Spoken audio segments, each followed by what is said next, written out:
stock of something that just happened here in the last week or so.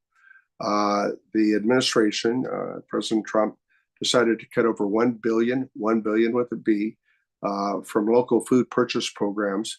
That ignores, I think, the realities of families who depend upon school meals and food banks. This is very important. In the 24 period ended, there had been over 7,900 food banks and food pantries and communities in the United States that were distributed funds through the United States Department of Agriculture. Let me repeat that: 7,900 food banks and food pantries and communities throughout the country. Here in my area, we have in California 533 small farmers who produce food for 55 food banks and other partners. What did that mean for Fresno Unified? Fresno Unified received nearly $500,000 in 2022 and 2023, that school year, to buy from local food products tied to nutrition visits. I mean, what makes more sense in the breadbasket of America here to be able to demonstrate the importance of what our growers, especially our small growers, who are in very challenging situations. So let me turn this over to the others who are here. But what we should be doing is expanding our efforts. About 100 of the 50 of these were partners were in the San Joaquin Valley. And so we should be looking at strengthening, not gutting these programs, in my view. More than 1 in 5 Californians struggle with food insecurity every day. Think about that: 1 in 5, a state of 40 million people in the richest agricultural region, perhaps in the country. And in Fresno County, it's 1 in 4. So these kinds of efforts are important to ensure that when we talk about America First, it seems to me feeding our students who are food insecure ought to be among the first things that we do as Americans. So with that, without further ado, let me introduce a friend of mine who is doing such a terrific job as our superintendent of schools for the entire county. She has a very large responsibility, and we appreciate all the good work. Raised in the San Joaquin Valley throughout her career, she's been recognized with distinguished school recognition. She's been engaged in school bond measures, and she's developed a Drive community investment plan to focus on economic growth in our neighborhoods. Without further ado, my friend, Dr. Michelle Kentwood-Cofer. Dr. Cofer. Thank you so much, Congressman Costa. It's a privilege to be here to speak on behalf of the children of Fresno County. Again, I am the Fresno County elected superintendent of schools, very proud of that role and feel a very distinct sense of responsibility in that role. I oversee 31 school districts, 29 charter schools, with a collective 206,000 students that are affected every day, and brought and raised, frankly, in our schools every day. Just a reminder again that of who we're speaking of. Over 30% of the students in our schools live below the poverty line. And it needs to be said again that 22%, or 1 in 4 of them, suffer from food insecure households. The making of the school meal programs is a critical resource for our children and our families in Fresno County. We consider those school meal programs a lifeline for our students. In Fresno Unified alone, again, one of those 31 school districts, thousands of meals per day are served across 108 school sites. We have 350 school sites in Fresno County, and it needs to be said that ensuring students receive those free meals under the community eligibility provision is a lifeline for children and their families. We're particularly interested in and concerned about those smaller rural school districts that struggle with a limited food supply chain as well, and they have to rely very heavily on federal support to provide fresh, nutritious meals to students who need them most. In terms of California's funding impact, California received over $23 million from the LFS program and another $88 million through the local food purchase assistance program. Those programs provided more than $111 million to support school meal programs and food banks across the state. Fresno County's impact is substantial with regard to our position in the state of California. The exact proportion of these funds allocated to Fresno County is not exactly specific, but the distribution is likely dependent on school enrollment, school participation, and each individual school district's ability to implement local food programs. Without the federal funding, Fresno County schools and food banks will struggle to maintain locally sourced meal programs, forcing many of our school districts to scale back fresh food offerings or seek alternative funding sources. The reduction of access to fresh, healthy foods for students is a tremendous threat to our ability to educate our children. We've been saying it more and more frequently that good health and access to healthy foods is a prerequisite for doing well in school. Without this funding, again, food banks will struggle to maintain fresh foods for our students, impacting student health, their ability to focus in our classrooms, and their academic performance.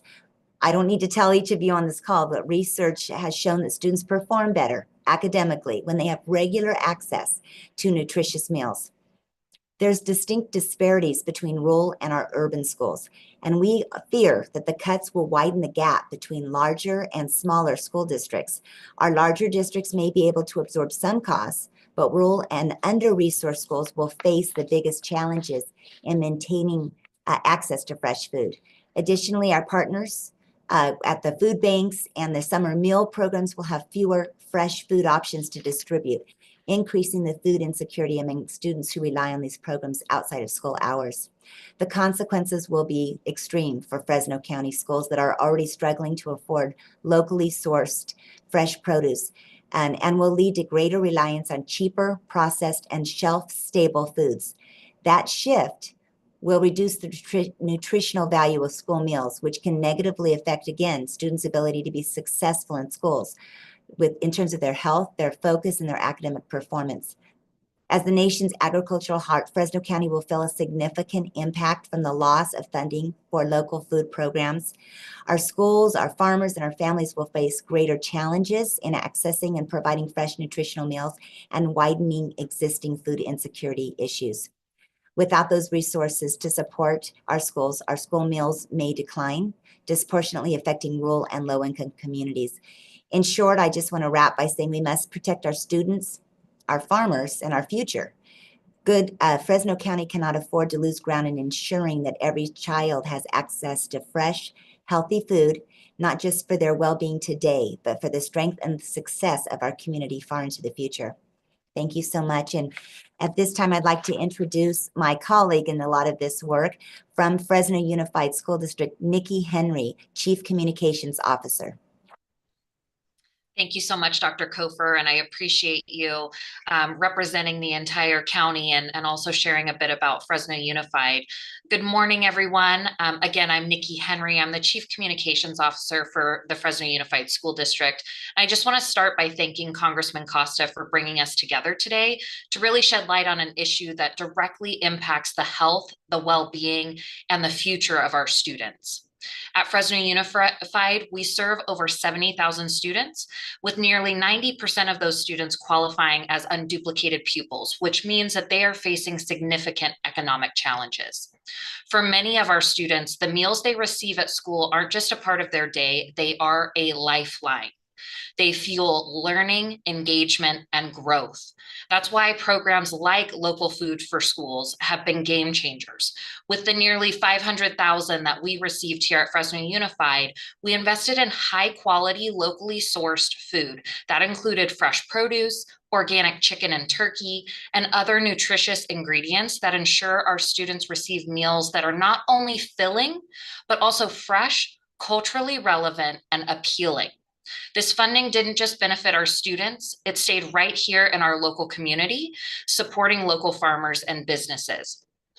And we were ready to do even more. This next round of funding would have allowed us to invest up to potentially $2 million directly into local agriculture, expanding opportunities for farmers, improving food quality, and keeping our dollars circulating in our own backyard. Instead, we're now faced with this funding cut that forces us to make difficult decisions. Let me be clear. Fresno Unified will always prioritize providing nutritious, high-quality meals to our students. We've made incredible strides in improving our school nutrition, including hiring chefs to design meals that reflect the diversity of our community. But make no mistake, when funding is cut, choices become harder. Without these critical dollars, we will have to reassess how we continue providing the premium food items that our students need and deserve. This isn't just about a budget line. This is about real impacts to real kids. When students eat well, they learn better. They stay focused. They thrive. Programs like Local Food for Schools don't just feed our children, they nourish our future. We urge our leaders to stand with us, to stand with our students, our families, and our local farmers. Cutting this funding is a step backward, and we cannot afford to shortchange our kids. Fresno Unified will keep fighting to provide our students with the meals they deserve, and we hope our federal leaders will do the same. Thank you. And with that, I am going to pass it over to one of our amazing partners, the co-CEO of the Central California Food Bank, Natalie Caples. Thank you, Nikki, and thank you, Congressman Costa, again, for bringing us all together. Really appreciate all of these stakeholders in the room to learn a little bit about the impacts of the cuts that we're seeing to LFPA. So as Nikki mentioned, I'm Natalie Caples. I'm the co-CEO of Central California Food Bank. Our food bank is the largest hunger relief organization in the Central Valley. Last year, with the support of over 240 member partners, we distributed 60 million pounds of food to 310,000 neighbors every single month experiencing food insecurity. And of those neighbors, over 100,000 of them are children. Additionally, Central California Food Bank is also the fiscal agent for a collaborative of 10 food banks from Amador all the way down to Kern County, engaging in creating a more robust and local food system through funds allocated by the Local Food Purchasing Assistance Program. With LFPA and LFPA Plus funds, our food bank collaborative received over $9 million to purchase nutritious, culturally relevant, local food directly from farmers and growers in California. The current environment that food banks are facing is extremely challenging. There's no ifs, ands, or buts about it.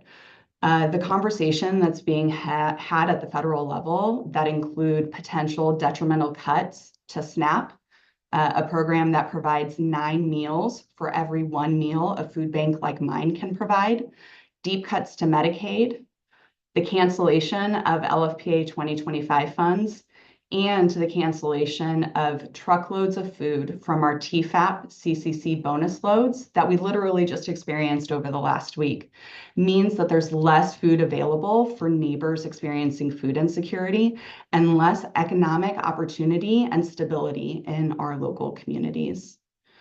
Look, we understand that every administration will have different priorities for CCC funds.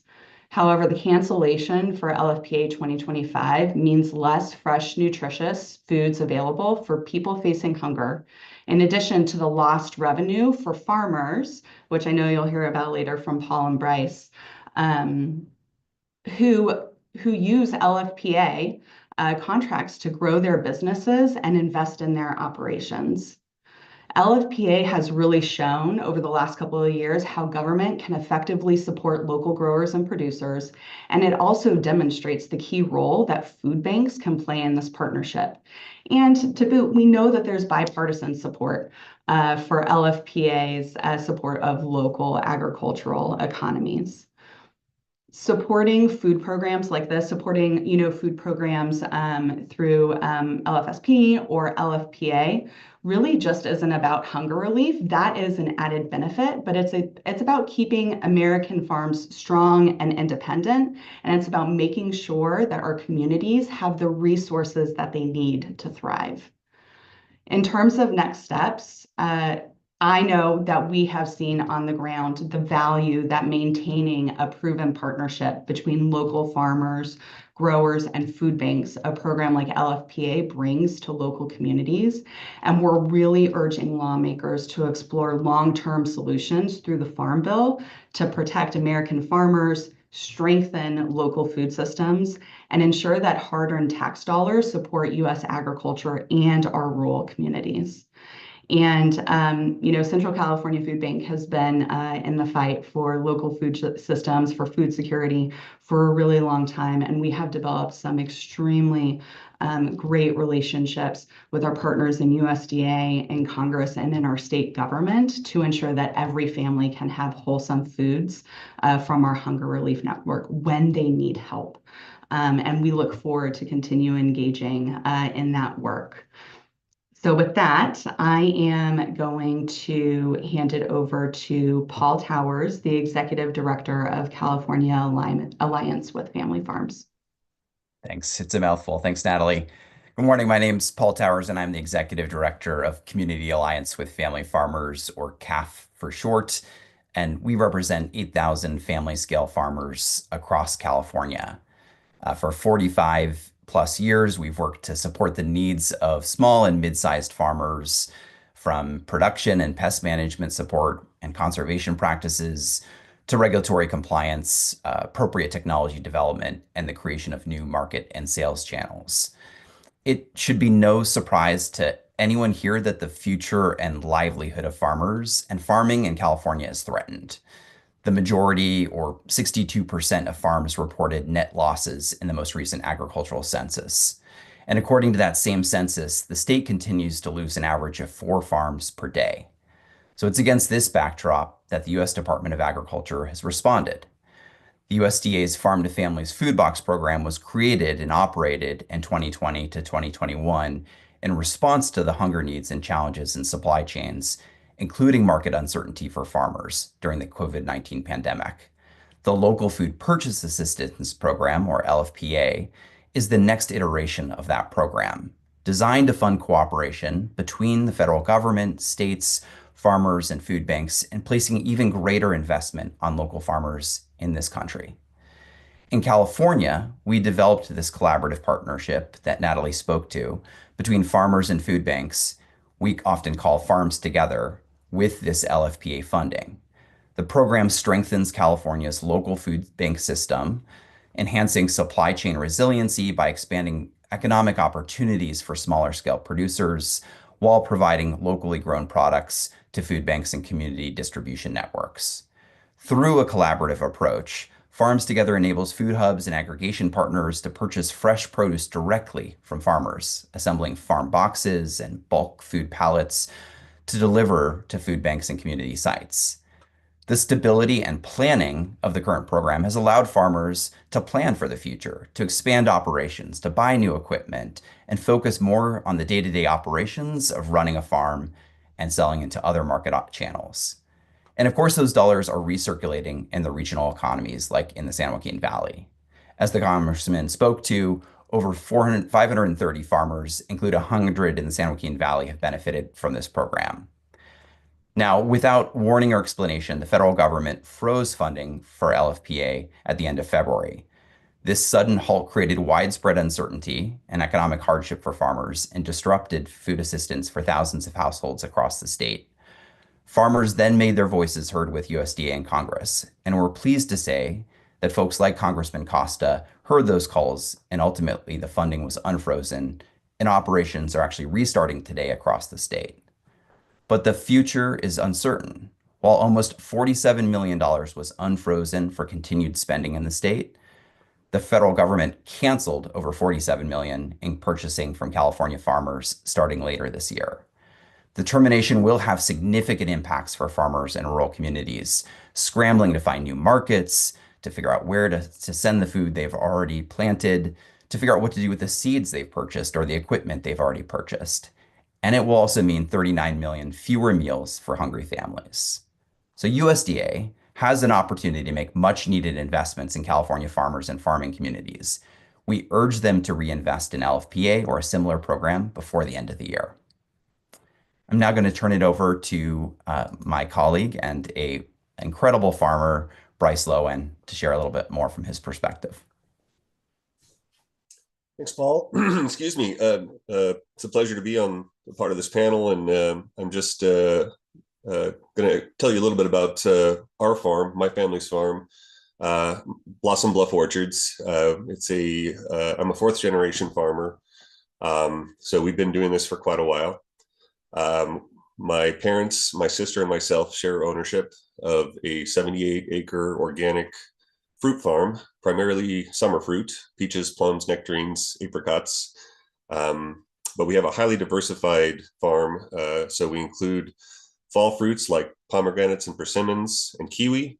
And we also have a pretty significant amount of various types of citrus that we grow for the winter and spring months. And it's a unique farm. We direct market all of the fruit that we grow through various channels. And some of those outlets include aggregators that have been able to utilize the programs that we're talking about here. And that amounted to somewhere in the neighborhood of, I think, $33,000 worth of sales revenue for my farm. That was very much appreciated. The whole melding of agriculture and education goes beyond these programs. My mother is a teacher. My wife is a teacher. There's something about farmers and teachers that just seems to work. And the combination of benefits that are available to students and to farmers through these programs is in my mind, a win-win-win. You know, it's a great utilization of funding that maintains healthy food for kids, and it helps local small farms pay the bills day to day. And we in turn utilize those funds to invest back into our own local community. So if the idea of cutting these programs was trimming the fat, it's the wrong fat to be trimming. There's not much fat there. It's a lot of lean. And yeah, farms like mine and farms in general work on a narrow margin. Even with all the work we do to direct market everything, it's we're not getting rich doing it. We do it because we care and because it's something that we feel is important.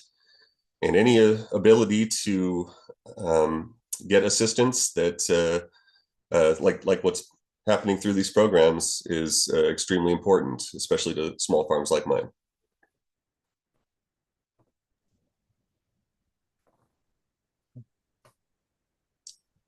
Oh. I'm sorry. Thank you, Bryce. We're going to pass it over to the Congressman. Thank you, Bryce, for your comments and for all of those who have made statements this morning about the importance of this partnership. And it all begins with food being a national security issue and the dichotomy that in the largest agricultural state in the nation, that we have so many of our population that are food insecure, including our children. My congressional district and the neighboring one have among the highest of recipients of SNAP. And SNAP is a key component of reauthorizing the Farm Bill.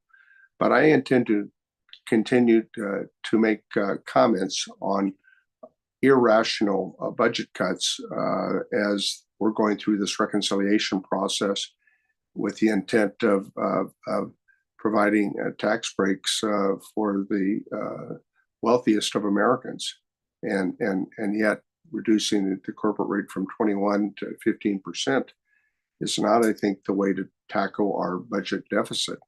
And certainly there are areas where we can make efficient cuts, but as Bryce said, this program provided $1 billion for school nutrition, and 660 million of that 1 billion went to purchase for local food purchases. So this is a good example, and I'll let the press have an opportunity here to ask myself or any of our other very able people. I work with all of these folks. They do a terrific job. But let's open it up, Anthony, so we've gone a bit past our time to make sure the press has the ability to ask any questions they'd like. Sure thing. Well, thank you, Congressman, and thank you to all the speakers. Yes, we will now get started with the question and answers portion. Again, just a reminder to the members of the press, if you could please just drop here on the chat that you'd like to ask a question. You don't need to drop your question, just so you could signal me so I could add you to the queue. Our first question comes from Juan Esparza Loera with the Fresno Bee with a question for Congressman Costa. Juan, the floor is yours. Yes, Congressman, can you update what Paul Towers said as far as the unfreezing of 47 million in purchasing? How did that come about, and how will that soften the impact of the cuts that the speakers spoke about this morning? Well, it will have some impact, but we're still trying to get information. This is like a host of other cuts that Elon Musk, who best I can determine hasn't been elected by anybody, has been making, and then, in some instances taken back a portion of the cuts. And we put pressure along with others. And I don't know if this, to answer your question, is a response to that pressure that school districts across the country have made, along with members of Congress. And we're trying to get clarification right now to how we will move forward and whether any of these other cuts will be restored, because as it was indicated, it's had a significant impact here in California, here in our valley, and in Fresno County. And I'm going to try to do everything I can to see if we can restore it. Thank you, Congressman. Any other questions from the members of the press? Can I ask another question? Sure thing. Go for it, Juan. Yes, I understand that the Farm Bill is still being negotiated. It hasn't been updated for a year or so. I understand that SNAP benefits is a huge target by Republicans. Can you talk about the impact of SNAP cuts to this region? Well, thank you. And it has been. We were supposed to reauthorize the Farm Bill over a year ago, and we passed our deadline, and we've just maintained the status quo. But there's a host of important programs that begin with SNAP. SNAP has over the majority of funding in the Farm Bill goes to feed people that are insecure, some 44 million Americans. And in the Valley, because California is the largest recipient of SNAP, where we have pockets of poverty, and it's pretty easy to understand where they are. We have this dichotomy where we grow this abundance of incredible food production with campesinos, farm workers who are highly skilled, working with farmers to put that food on America's dinner table every night. But the dichotomy is this: we have this incredible production, but in my congressional district and David Valadale's, we have the highest recipients of people on SNAP, people that are food insecure, including our children that are going to school. It's about 25 to 26% of my constituency, Jose, and about the same number of citizens in the neighboring congressional district that are reliant to some degree on the SNAP program. Think about that. A quarter of my constituency and a quarter of the constituency in the neighborhood are among the most food insecure in the entire state of California, yet we grow this abundance of food right here in our valley. Thank you, Congressman. Our next question comes from Marcia Brown over at Politico. Marcia, the floor is yours. Hi, Congressman. Thanks so much for taking our questions. We've been following this closely, and I know lawmakers have really raised alarm on this. What kind of responses are you getting from Secretary Rollins about the canceled funds for LFS and LFPA? Well, at this point, it's crickets, but it's my hope that as she gets familiar with the department, and certainly these cuts that are not just limited to these two programs, but to other cuts, that she is responsive to members of Congress, and especially members of Congress that are on the House Ag Committee. I've been on the House Ag Committee from the first day I was sworn in office. And I went to her swearing in, briefly introduced myself. I'd not met her before. And she was polite. And I said two things. We need to get together to talk about the Farm Bill and try to see if we can get this reauthorized. And obviously, SNAP nutrition is a key component of our success to pass it. And in addition, I said, please come to California. I've had all the secretaries of agriculture since I've been in office come and visit the Valley.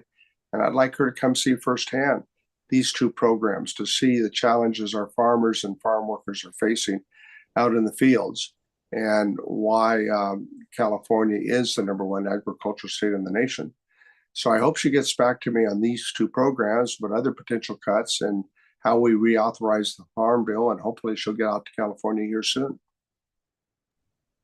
Thank you. Any other questions from the members of the press? Going once, going twice. All right. Well, seeing that there are no more questions, well, we want to thank everybody again for taking time out of your schedule to join us for today's press call. Again, we want to thank Congressman Costa, Dr. Michelle Cantwell-Cofer, Natalie Caples, Nikki Henry, Paul Towers, and Bryce Lowen for speaking today. And certainly we want to thank you all for your efforts. Anthony? Congressman, yep, I will yield to you. Thank our participants in this press availability. They're local folks who I have a chance to work with every day. They do a terrific job. And I thought this would strongly make the case on why these cuts are inappropriate and impact local people, not only here in our Valley, but throughout the country where these programs have been successfully implemented. I think these are cuts that are not only detrimental as more people are turning to food banks and other organizations with the challenges of high grocery bills. And of course, the president talked about trying to reduce the cost of food. Well, this isn't the way to do it, nor is it, I think, mindful of the challenges we face among people in America who are food insecure. This is just wrong-headed. So we'll continue to fight these fights to point out where I think these cuts don't make any sense. And so we'll make ourselves available in the future as we go through a host of other efforts, including town halls and other efforts to reach out to the constituencies and listen, because I come home every weekend and people are frustrated. So we need to do a better job. And I look forward to working with all of you. Thank you.